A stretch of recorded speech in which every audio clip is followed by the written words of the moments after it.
I know we've got people joining from all over the world, so it's great to have so many of you here today.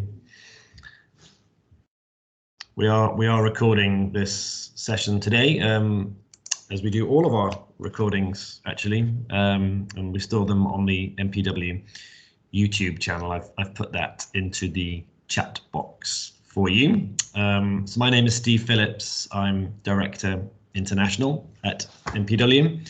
I'm very pleased to host today's session, which is based on the very popular and successful Getting Into guides. MPW has been working actually with these guides for over 20 years now, so we're very pleased with our collaboration with them. And we've had some very interesting sessions the last few weeks on getting into Oxbridge and engineering, art and design. And today, of course, it is the Getting Into Psychology session with Dr. Konstantinos, who is based in London. And you can see from the opening slide there, head of psychology and sociology. So I'll be handing over in just a moment. But also we have one more session next Wednesday as well. So hopefully you will join us for that one, and that is Getting Into Medicine, with the author as well of that guide. So we will have some time at the end for Q&A. So please use the chat box to ask any questions you have during the session, or you can also ask these at the end as well. So I will now hand over to Konstantinos for his presentation. Thank you for joining us today. Hello, everyone. My name is Dr. Konstantinos Foskolos. I'm the head of psychology at MPW London. So I will be guiding you today on how to get into one of the most popular courses at university, which is psychology. So I would like to start by talking a little bit about my journey. So I did a bachelor in communication and mass media, so a completely different subject. And then after that, I wanted to do a master's to combine two different subjects together. So I was trying to find something that it is related with journalism, basically. And because I had very good grades, I started looking at Cambridge University, which was the top university in the UK at that time. There was nothing. And then I looked at Oxford University, and then I found a course where it was about psychology would actually lead to high journalism. So I did a first master's there, and then they suggested me to do my PhD. But I was not a psychologist, so I had to register myself with the British Psychological Society. So I was looking at the different routes that I could take in order to register myself as a psychologist before I do my PhD. So I ended up doing 2 more masters in psychology at UCL. And then after that, I went back to Oxford and I did my doctorate in child psychopathology. So my specialization is in children with emotional and behavioral difficulties. So I'm right now a teacher. I'm an examiner, and this year I will be part of the team who is going to be writing the exam papers in psychology for GCSE students. I'm also a researcher. We are running a big project at MPW at the moment, which investigates the psychological predictors of academic achievement. Basically, what kind of psychological factors can predict the grades that you are getting in your finals. And I'm also a CBT therapist. I have been working with female prisoners, children with cancer. I've been working in a rehab with alcohol and drug addicts. I've been in NHS. I was doing assessments there. I have worked with older people in mind, and I have worked with children with learning difficulties. I'm also a peer reviewer in a journal. So before an article is published, I'm one of those people who is going to scrutinize it and trying to find if it is scientific enough in order to be published. The only reason why I'm saying all this about myself is not that because I'm egocentric, but I want you to see how many different options you can have actually by studying psychology and working in the psychology field. So it's not just that you become a psychologist, a therapist. You can become a teacher, you can become a researcher, you can become a counselor, you can become a reviewer. You have so many different options.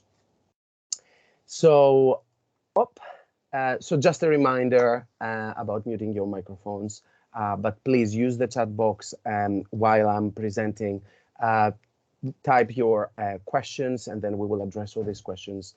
In the end, we will have a Q&A session at the very, very end. So let's see what we are going to talk about today. So the first thing is we're going to see how you can choose a university in the UK. And we are going to see the top universities in psychology. I will guide you through the journey of becoming a psychologist yourself and the different career pathways that you can actually take. We're going to see how you can choose a course and how you can actually make an effective UCAS statement, which is extremely important, and it can make a massive difference to your application. Relevant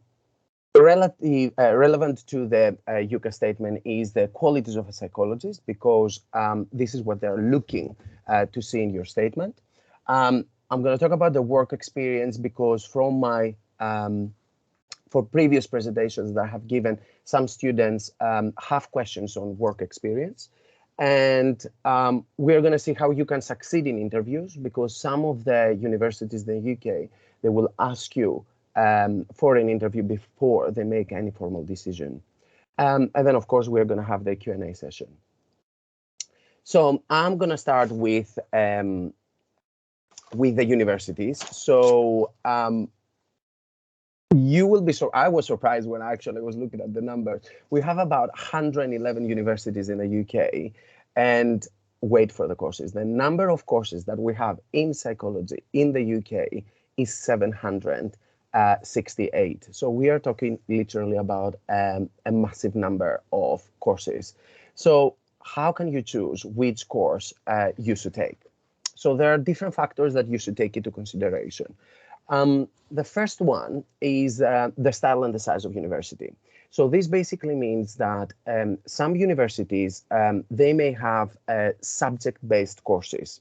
So for instance, some universities may focus more on biological factors that affect psychology. Other universities may focus more on the cognitive side. For instance, the University of Oxford, the Bachelor in Psychology is very experimental. So if somebody wants to become a therapist, I wouldn't necessarily recommend to take that course, because you want to do something which is focused more on the humans rather than on the animals. Also, you need to consider the size of the university. Are you want to be, like among few people, or do you want to be among, like thousands of people? Of course, this will come with advantages and disadvantages, but it could be something that you should consider. I think one of the most important factors before you make a decision is the location. Some of you, I know you are all from all around the world. So some of you may have family here or relatives or friends. So you have to think, do you want to be close to them or do you want to be away from them? Again, this comes with benefits and disadvantages. But you should also consider things like, is there a train station close by? Is there an airport? So if you have to go back to your country, you don't want to spend like hours and hours traveling to get into the city where you're studying. Also think about the lifestyle. Of course, like choosing a smaller city, you may not have that many options in terms of, like going to exhibitions or, like socializing, etc. So you need to think what suits your needs. Apart from studying, you will have, like a whole social life, and you want to choose a city which can offer all the things that you are looking for.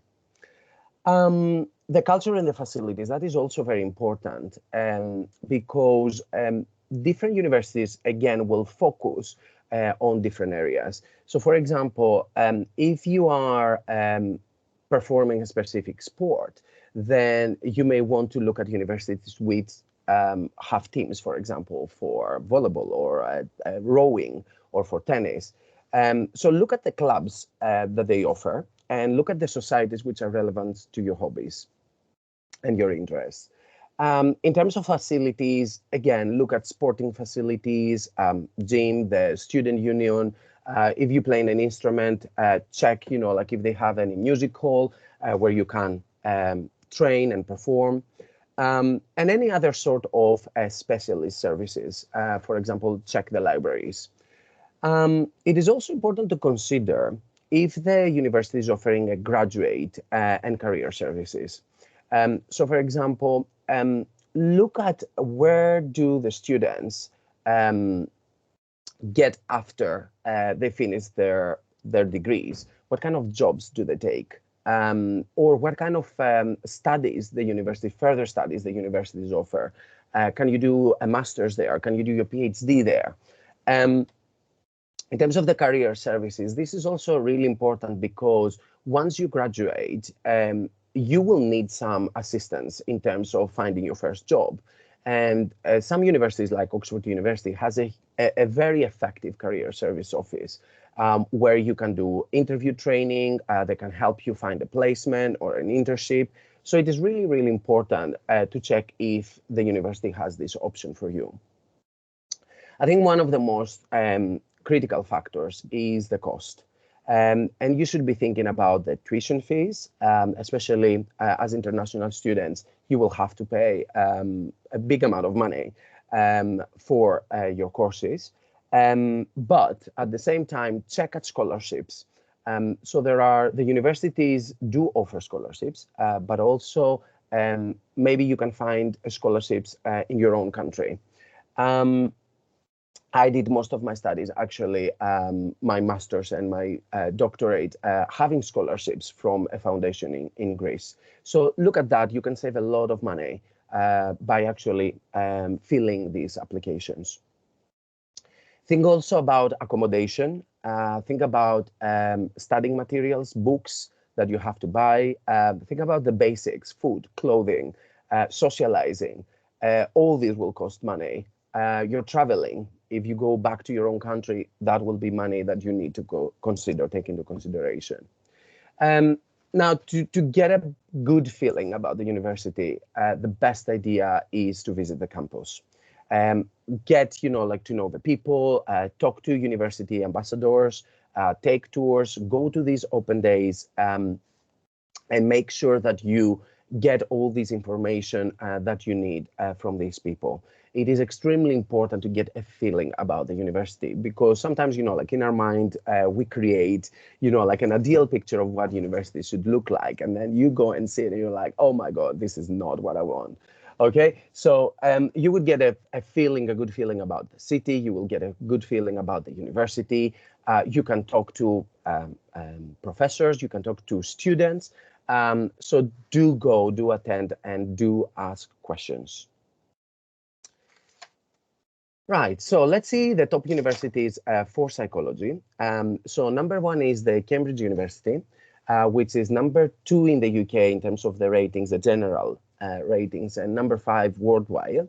Bath is number 2, number 8 in the UK. Oxford is number 3, which is number 1 in the UK, but also number 1 worldwide, according to the last ratings.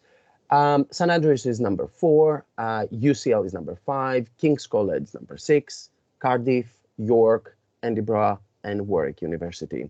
So my suggestion is that if you really want to go to a good university, start with this, check the courses, check the requirements, and then see what kind of direction they are providing, and then make your decisions. Don't limit yourself to this top 10. There are other universities that may be more suitable for your own needs. Right, so let's see what is the pathway in order to become a psychologist.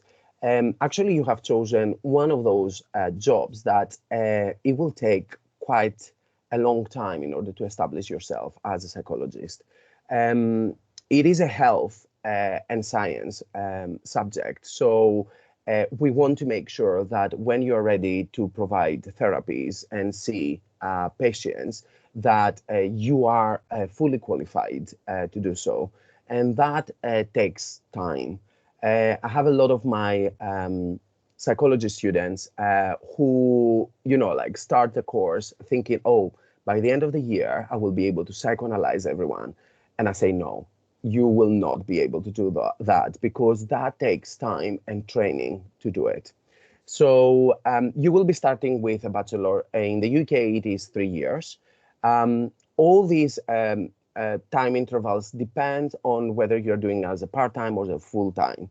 So a full-time bachelor course will be 3 years. If you want to take it as a part-time, it can take longer. So it can take, like 4 to 5 years. Then usually you will do a master's degree, which will be 1 or 2 years, depending again, if you do it as a full-time or part-time. And then usually after that, you will do a doctorate degree, which can take minimum of 3 years. Again, if you do it part-time, it will take a little bit longer. This is what we call the doctorate in clinical psychology for those who want to become clinical psychologists. So people who are working, for example, in hospitals, and they see a variety of patients with all the different types of disorders, and there will be people who have done the doctorate in clinical psychology. This doctorate in the UK is actually more competitive than the medical degree. So the applications that they go through the different universities for these doctorates are, like thousand and thousand applications, and we are talking literally about 20 positions in most universities. So the competition is extremely high. People are waiting, like for years and years to get into these programs. The main benefit of the doctorate in clinical is that you are working for the NHS, so you don't pay any fees, and you actually get paid by the NHS throughout your training. Don't expect, massive money, but you get paid. So with the doctorate in clinical psychology, you can register immediately as having like a chartered membership with BPS, which is the British Psychological Society. Otherwise, with your bachelor degree, you will have a graduate membership for registration. So you will be registered again with BPS. The doctor will give you that level up, which is the chartered membership that most of the psychologists want to have.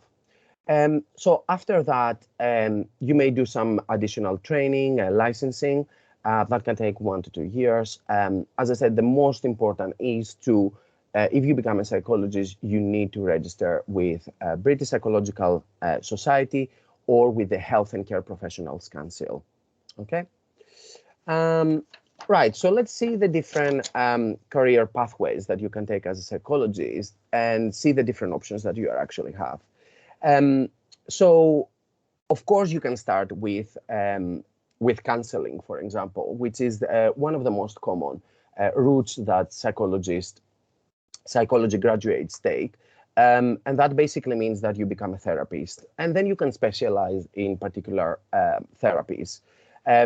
That basically means that you will be able to see clients either privately or in a clinical setting, like a hospital, for example. Business. Business is very closely related with psychology. We have a branch of psychologists called occupational and organizational psychologists. And what they are doing is they are looking at performance at work. So they're looking at factors, for example, how motivation or IQ can contribute to the workplace. You can work as an HR, and you can also work as a career advisor. Business is also related with marketing and advertising, and psychology is a huge part of that. You can also work in investing companies. One of my good friends, he's an occupational psychologist in an investment company. What he does is basically he's sitting around a table with all the investors. He's not participating in any conversations, but what he does is he's analyzing the level of risk of the assessments that the investments that they are proposing. So his job is actually to analyze from body language, from the linguistics, the way they talk, what they're saying, to assess what is the level of risk in the investments that they are making. So this is how, like business can be related with psychology.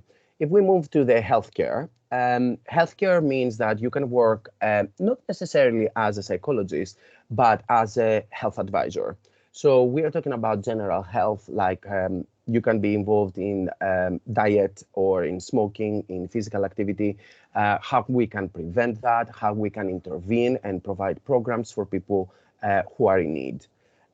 You can become also a psychological well-being practitioner, which is, I wouldn't say that it's the same thing with a psychologist, but they are trained to do initial assessments and provide very mild interventions. So because, like NHS, the national health system is very heavily it has a lot of patients in queues waiting to receive treatment. So in the meantime, what a well-being practitioner can do is actually provide some sort of brief intervention to assist the patients until they get formal help. Or you can actually be a sexual health advisor. So there are a lot of sexual health clinics, and people who are working there could actually have a psychology degree. Research, of course, is a massive area. And again, it doesn't have to be psychology research. It can be in any field. Nowadays, it's all about, like collecting data about people, get to know people. So you can work literally in any research field as using your psychology knowledge. Legal system, we have forensic psychologists. So you can work in any field related with criminology, in police stations, in courts. You can be a cognitive interviewer. Like sometimes in very big cases, we want to analyze the body language of the witnesses. We want to try to extract information from them in an ethical way and in a sensitive way. And there are interviews that can take, like more than 10 minutes. So, a cognitive interview could be an interview that can take from an hour to 3 hours to 5 hours. Okay. Engineering, I'm sure some of you will be surprised about how is that related with psychology. So engineering psychology is aiming to improve and adapt technology, equipment, work environment in order to enhance human performance and capabilities. So I'm sure all the night mode on your phones. This is actually the blue light. This is actually something that came up from a psychologist, because we know that the light can affect the quality of sleep. So they developed the system of the blue light in order to make sure that people are calm and they can relax their eyes before going to bed.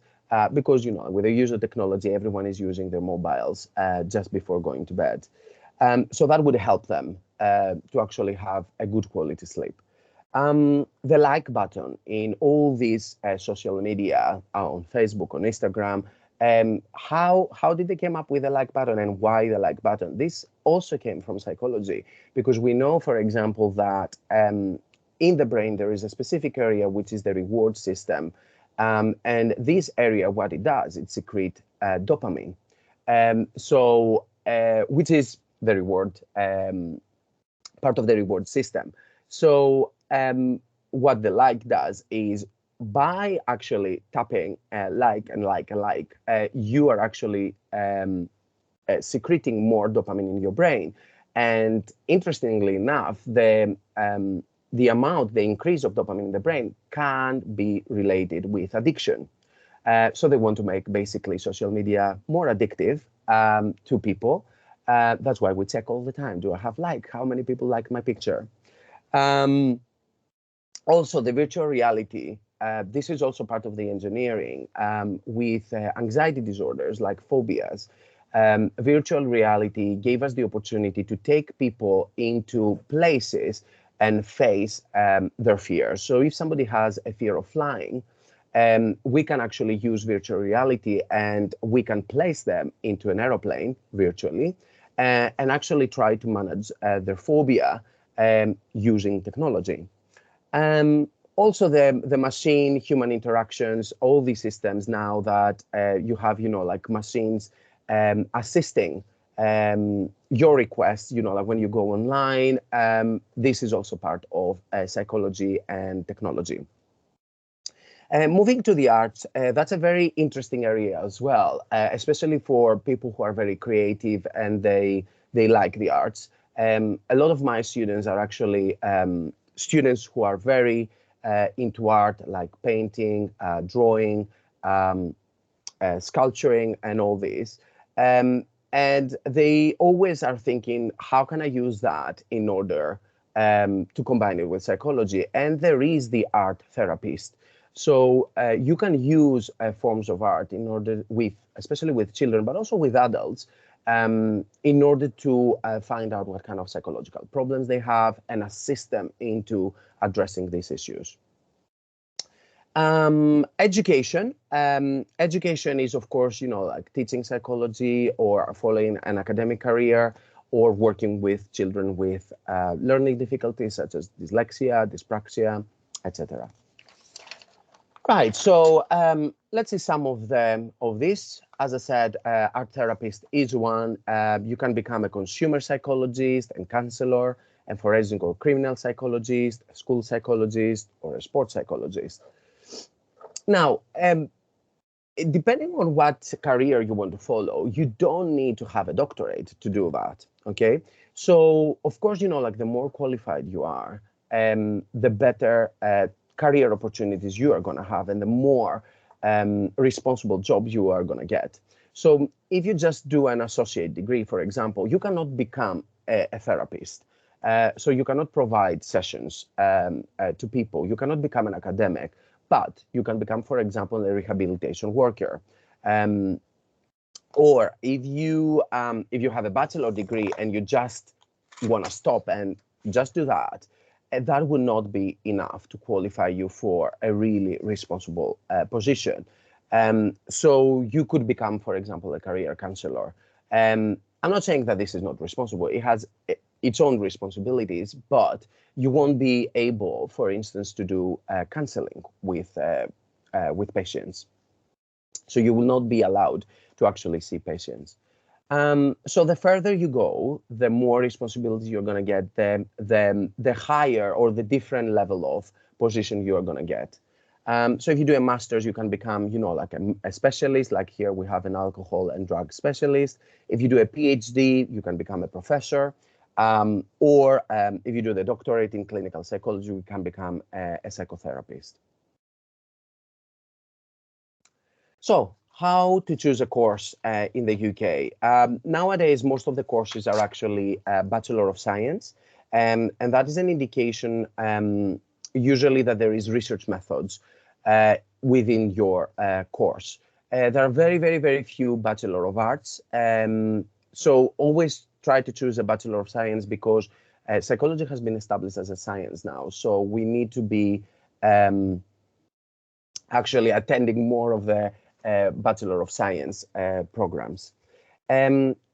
Check also in which country you want to practice after. If you want to stay in the UK, that is completely fine. Most of the courses in the UK, they will be registered with BPS, which is the British Psychological Society.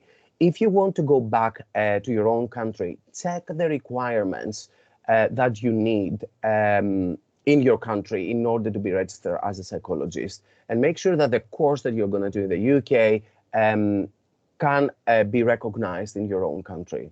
As I said, because most of them are registered with the BPS, which is the main psychological society in the UK, you're not going to have a problem recognize the degree into your own country, in a different country. But always check, like to be sure that there's not going to be a problem in the future. I mentioned this before as well. So when you're looking at the different universities, try to look at what kind of subject direction they take. Most of them, they will provide a general psychology degree, including, like from research methods, biological, cognitive, development, some sort of psychopathology, clinical. So sometimes some universities will have a more clear direction. So some universities may offer courses which are more biologically based, or other universities may focus more on cognitive and cognitive neuroscience. So look at the different courses that they provide and see, because some students say to me, oh, I don't want to do something which is very biological. I was like, look, you cannot avoid biology in psychology, but some courses will be more biologically based than other courses. So have a look at the websites, look at the prospectus, and see what kind of degrees they offer and if they have this kind of direction there. Also check the core and optional modules of the course. So for instance, if somebody knows that they want to become, let's say, a criminal psychologist, apart from doing a criminal course, you may want to do, like something more general, but then specialized through the use of the options. So check if a special interest that you have about gender, about criminology, about addiction, do they offer any option modules, especially in your third year? This is when they do have the options. Check whether they offer and what they're offering, because usually the subjects that they're offering are based on the research interests of the department. And then, of course, check the entry requirements. Be realistic. Of course, everyone wants to get a good university, but you don't necessarily need to start from the best university. A professor at the University of Oxford usually used to say that, you're as good as your last degree. So, you can start, from maybe not, like a really high university that requires, 3 A stars. You can start from a lower one and then, do a master's at a better university. Okay. So don't put all that pressure that you have to go to the best university. So always check the requirements, see what grades you need to get in order to be accepted for the courses. Check also if they accept the EPQ, the extended project qualification, because some universities do lower the offers, the grade offers, if you have taken this extending project qualification. Ask your schools and the colleges that you're going to join whether they are offering. We do offer the EPQ here, and it's very successful programming at MBW.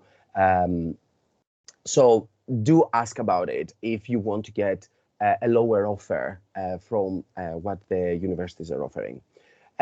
Also, again, for those who want to become a psychologist, check if there is the possibility of an extended year, a fourth year with a placement. Psychology is a field that it is very, very difficult to get work experience. So if the university does offer a placement, I would encourage you to actually take that opportunity and go to a university that offers a placement. It's not necessarily, you don't have to, but it would be a great opportunity to get some work experience right after your first degree, your bachelor degree. Also look at the combined courses. Some students do not necessarily want to do something purely psychological. So they want to combine it with other subjects. I was surprised when actually I looked at the different universities and what are the different courses that combination courses that they offer. And I found business, criminology, education, marketing, business, philosophy, politics and international relations, history, art history, law, economics, English, all these are actually combined with psychology. So you can actually find a tailored degree, so tailored to your needs and your interests. So also look at the assessments, the coursework, and any examinations that you will have to take during these 3 years of your bachelor. Some students, like they prefer, like more coursework rather than having written exams. So check how much your coursework, what percentage of your coursework counts for your final result, how much is the written exams. Because not all universities follow the same, formula for that.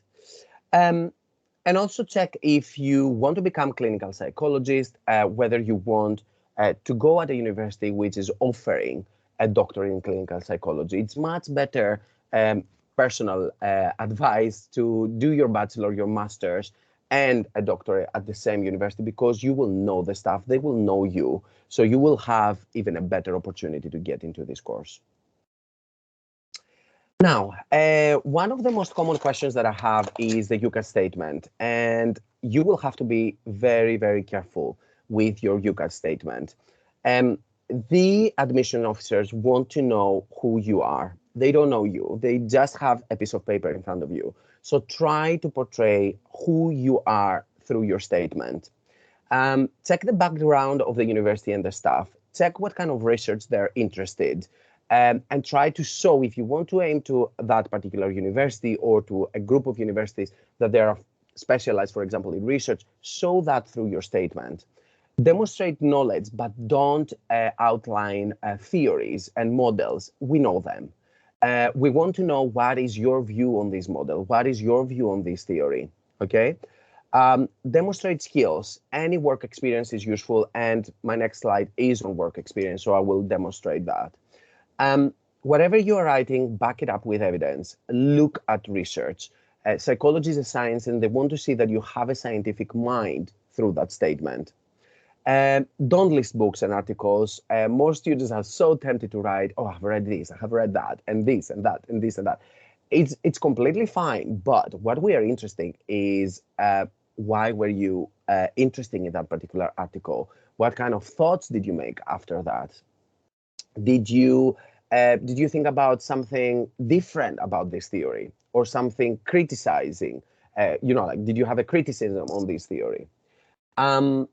Avoid common words like I'm interested, I'm passionate. We see them all the time. Try to, and some students do write it, through their statement everywhere. Try to demonstrate actually writing skills and use of different words to express yourself. Also show vulnerability.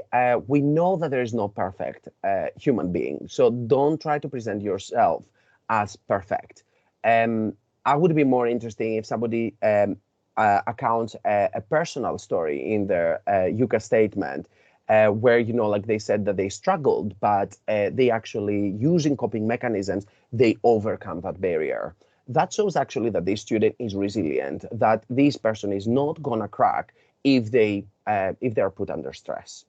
So don't be afraid to show your vulnerability. I had a student, for example, who was going through cancer, and she was afraid to write it. And I said, why are you afraid? It's part of you, and you're proud of that. And it shows actually your level of resilience, commitment.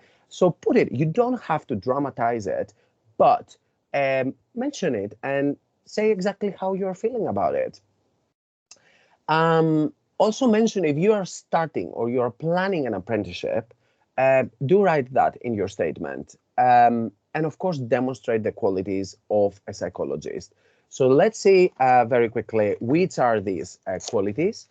First of all, of course, research, back it up with evidence. Or if you have mentioned a theory, we want to see, can you observe things? Can you create theories yourself? Can you hypothesize from these theories? We want to see your critical mind. We want to see how creative you are. Communication skills. Psychologists are able to gather information, summarize information, but also reflect emotions, show empathy, no judgment.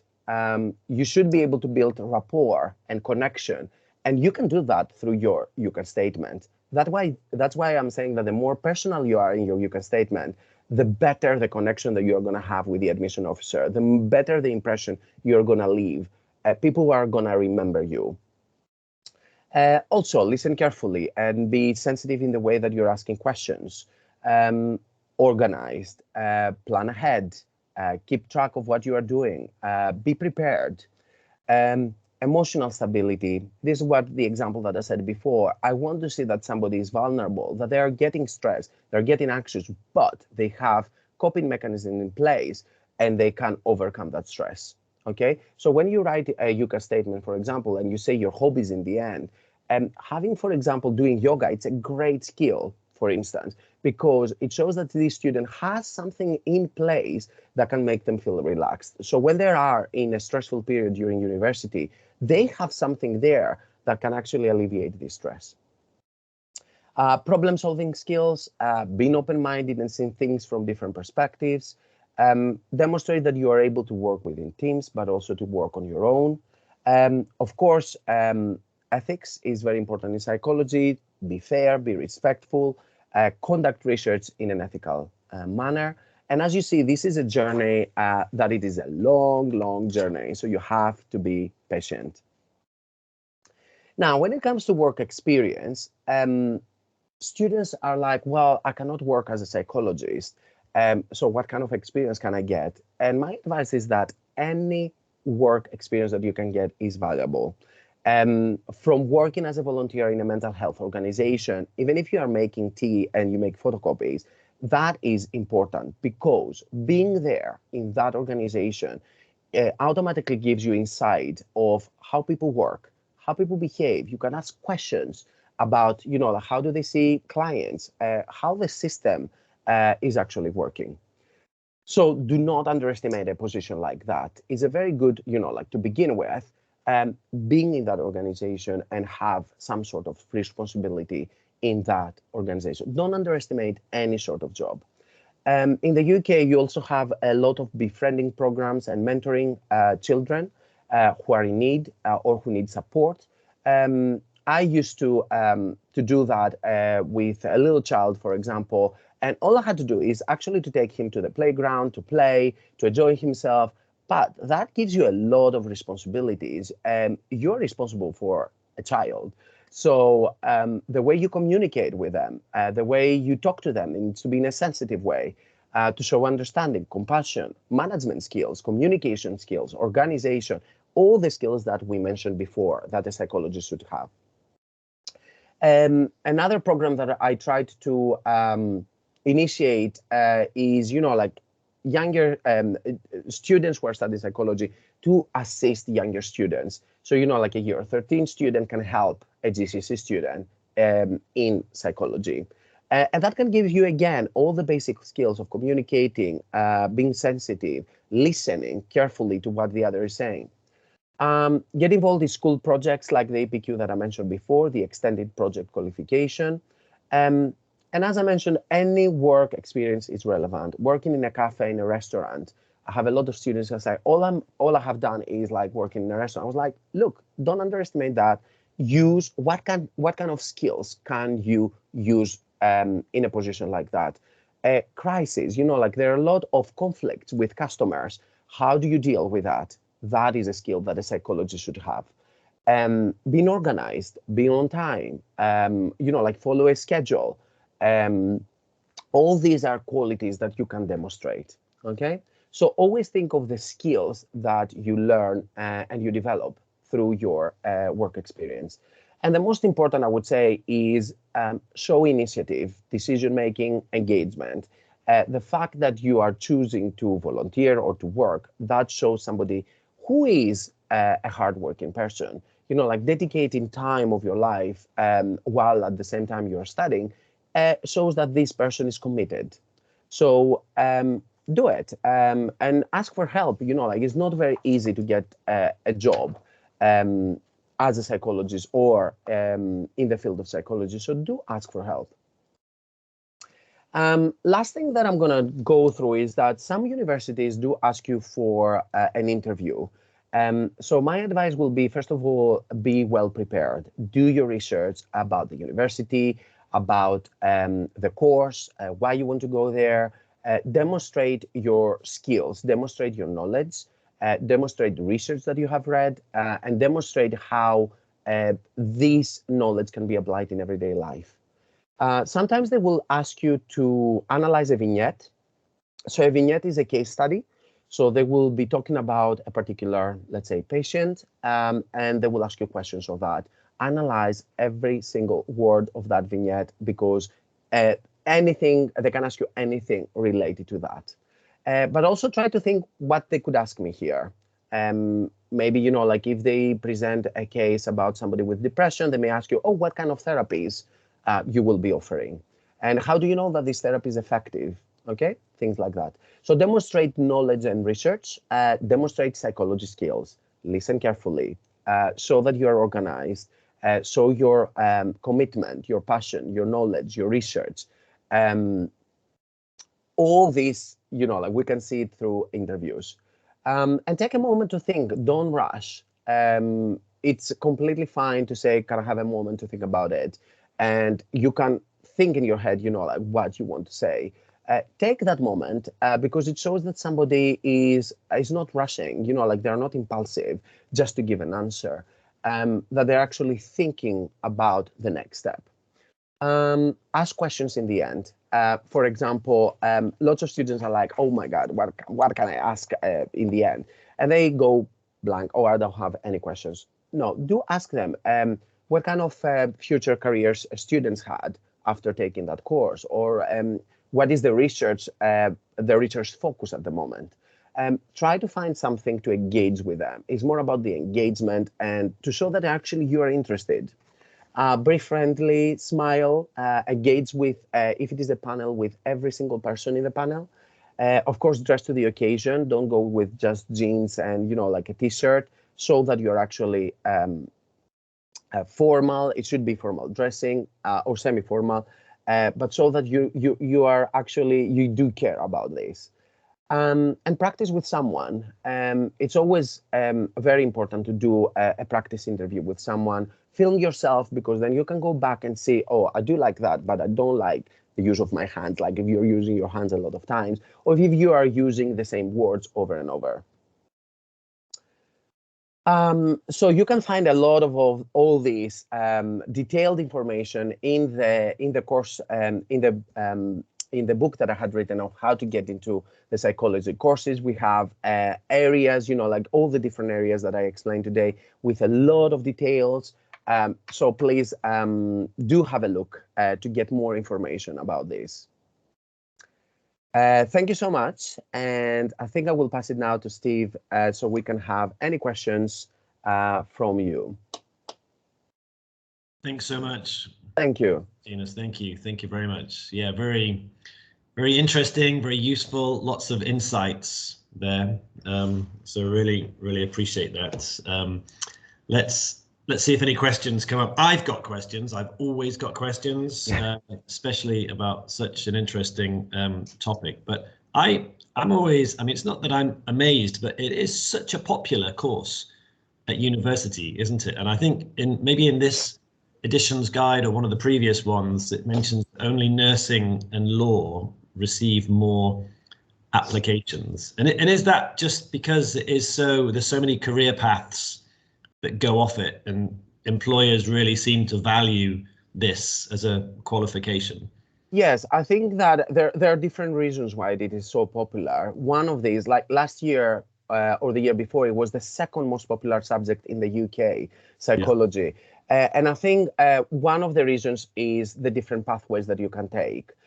So it's not that somebody, as I said, you know, like will become necessarily a therapist. You can take so many different routes, because what you're learning through psychology is behavior of human beings, and that is useful in any sort of career.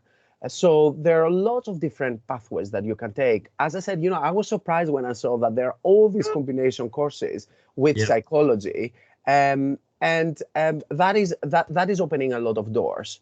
At the same time, I think, you know, like going through the COVID and try to focusing more on the self and the human, that also encourage students to start taking psychology courses and seeing, you know, like how can I help? How can I understand better human beings and try to assist them through mental health. Mental health in the UK is one of the most common factors of difficulties, one of the most common difficulties that people can face. So and they're becoming more and more intense.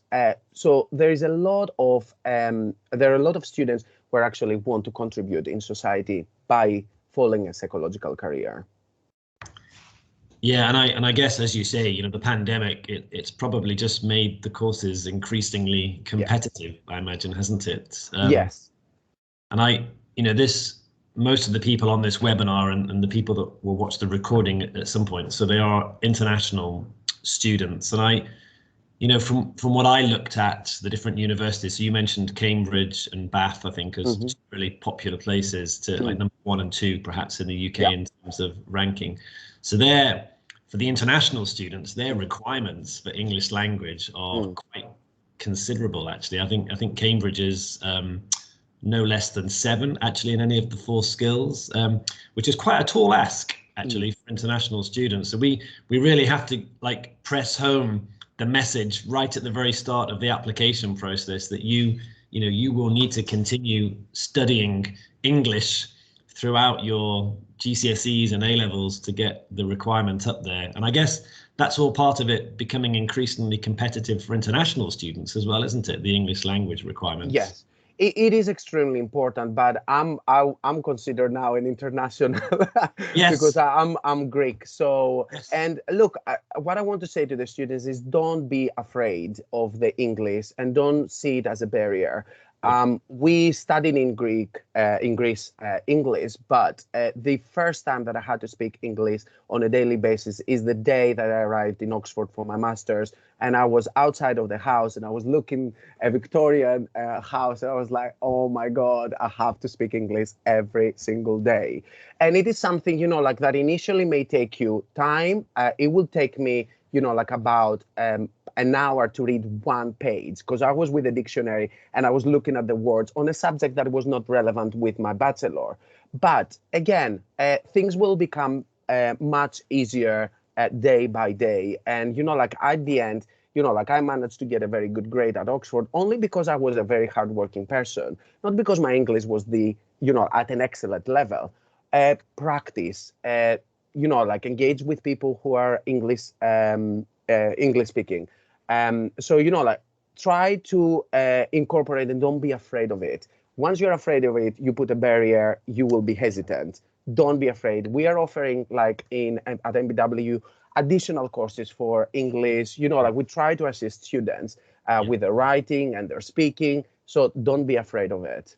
No, I think if you're committed, you're going to succeed. If you are committed, and we see that I have in my class A-star students who actually are international students. Why? Because they put the work and they are committed to it. So it shouldn't be a barrier, the language. Yeah, well, I think that, you know, coming from you especially, that's really encouraging, I think, for our international applicants. And yeah, so English they can take additional English throughout the courses as well. Wherever they're studying, that should be an option for them. So that's really good to hear. Yeah. My last question, and then we'll see if anything else comes up, but this could be the last one. It's a practical one. It's about the entry requirements. So I know that, you know, we offered the extended project qualification, the EPQ. I see some universities as well, they value that. They don't say it's a requirement or it's a necessity, but they do encourage that. And I think for psychology in particular, that would be a very useful assignment for the students to do, wouldn't it? Yes, definitely an EPQ. The reason why some universities, and that's why I said check your universities and whether they actually take it into consideration or not, because what the EPQ is demonstrating is university skills. You have to do research, you have to form arguments, you have to create, you know, like a little mini thesis of it, you know, like on a specific area, and that's are skills that we need students to have at university. So demonstrating that before entering a university is a great advantage to any students. You know, you may have to do a little bit of research, you know, like some questionnaires, analyze some interviews.